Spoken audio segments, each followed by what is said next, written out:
கடந்த 5 ஆண்டுகளில் இந்த முத்துவேல் கருணாநிதி ஸ்டாலின் என்ன செய்தான் என்றால், ஒவ்வொரு நாளும் மக்களுக்காக வாழ்ந்தான், மக்களுக்காக திட்டங்களை தீட்டினான், மொத்தமாக தமிழ்நாட்டை வளர்த்தெடுத்தான்.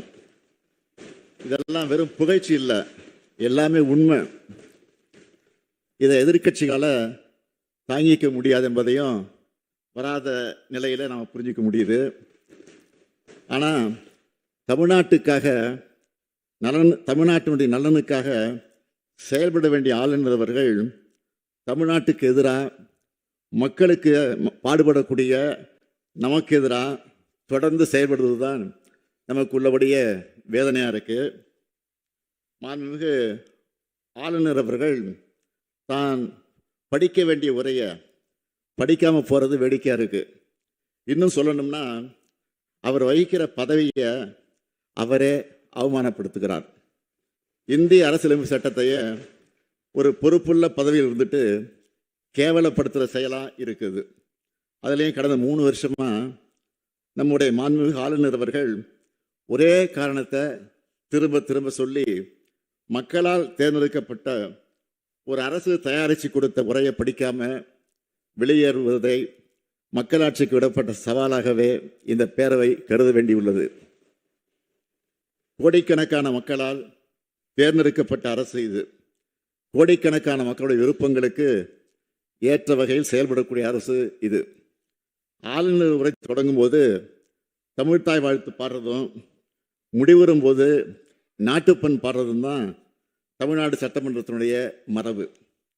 முதலிலேயே நாட்டுப்பண் பாடவில்லை என்பதே திரும்ப திரும்ப குற்றச்சாட்டாக அவர் சொல்லிட்டு வரார்.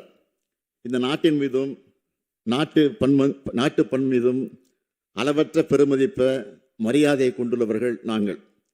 தேசிய ஒருமைப்பாட்டிலையும் நாட்டுப்பற்றிலையும் யாருக்கு குறைஞ்சவர்கள் அல்ல நாங்கள் என்பதை இந்த பேரவை உறுப்பினர் சார்பாக ஆளுநர் அவர்களுக்கு அழுத்தம் திருத்தமாக நான் சொல்லிக்க விரும்புகிறேன். யாரும் எங்களுக்கு தேசபக்தி குறித்து பாடம் எடுக்கிற நிலையில் நாங்களும் இல்லை.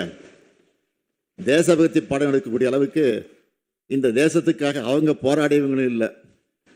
ஜனநாயக தேசத்தின் அரசமைப்பு மாண்பை எதேச்சதிகார தன்மையை விட மாற்ற நினைப்பவர்கள் தான் இன்றைய காலகட்டத்தில் தேச விரோதிகள். அவங்க யாருன்னு நாட்டு மக்களுக்கு நன்றாக தெரியும். மாண்புமிகு பேரவைத் தலைவர் அவர்களே, ஆளுநர் உரைக்கு நன்றி தெரிவிக்கக்கூடிய தீர்மானத்தின் மீதான விவாதத்தை நம்முடைய எழும்பூர் தொகுதி உறுப்பினர் பரந்தாமன் அவர்கள்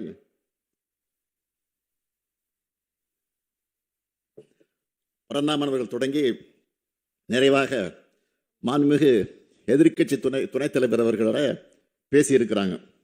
ஆளுநர் உரைக்கு நன்றி தெரிவிக்கக்கூடிய தீர்மானத்தின் மீதான விவாதத்திற்கு பதிலளிக்க வேண்டிய நான் இன்று ஆளுநருக்கு விளக்கமளிக்க வேண்டிய நிலையில், பேசக்கூடிய நிலையில் நின்று கொண்டிருக்கிறேன். இது பேரறிஞர் பிறந்தகை அண்ணாவும், முத்தமிழறிஞர் கலைஞரும், இன்னும் சொன்னால் மக்கள் திலகம் எம்ஜிஆரும், அம்மையார் ஜெயலலிதா அவர்களும் எதிர்கொள்ளாத நெருக்கடி இது. அவங்க காலத்தில் இருந்த ஆளுநர் கூட இப்படி இல்லை. ஆனால் முரண்பாடுகள் இதயத்தில் இருந்தாலும் அதை ரணமாக்கு வகையில் செயல்பட்டதில்லை. அந்த வகையில் அளவுக்கு அதிகமான சோதனைகளை எதிர்கொண்டவனாக நான் நின்று கொண்டிருக்கிறேன். என்னை பொறுத்த வரைக்கும் சோதனைகள் எனக்கு புதிதல்ல. சோதனைகளை வென்று வளர்ந்தவன் நான். என்னை சீண்டி பார்ப்பவர்கள் மனசுக்குள்ள மகிழ்ச்சி அடையலாமே தவிர அது என்னை எதுவும் செய்ய முடியாது. மாண்புமிகு